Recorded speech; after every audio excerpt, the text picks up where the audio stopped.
Human brain. Each lobe of the brain has been marked. So we have the frontal lobe, we have the two temporal lobes, we have the occipital lobe, and we have the parietal lobe.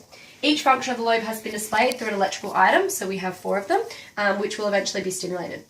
So the wiring underneath the model represents neurons feeding into the brain via the medulla and brainstem. The wires, like neurons, will send an electrical impulse to the specific lobe of the brain and stimulate a function, which will be displayed. Firstly, I'll display the way in which the neurotypical brain functions. So when I stimulate the frontal cortex, the fan will start. This represents movement.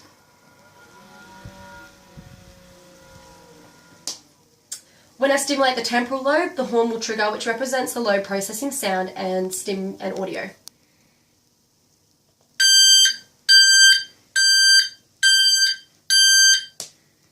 When I turn the occipital lobe on, the visual display will be turned on, highlighting the way in which the occipital lobe processes visual stimuli.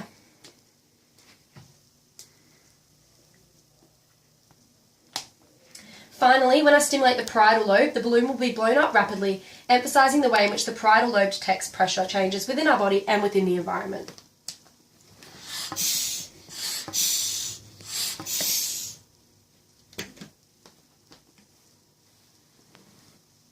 Now we'll display the way in which an autistic individual's brain will function in comparison.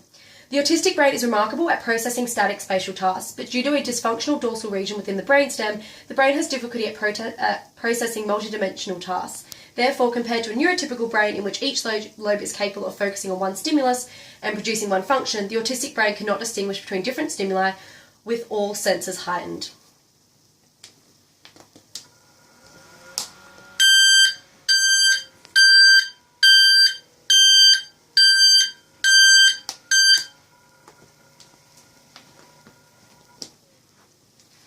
On average, 85% of autistic individuals see light with a far greater intensity than neurotypical individuals. Therefore, as you can see, the lights, along with each stimulus being on at once, it becomes increasingly difficult to focus on just one stimulus. The brain becomes confused and overwhelmed, which can trigger an episode for an autistic individual.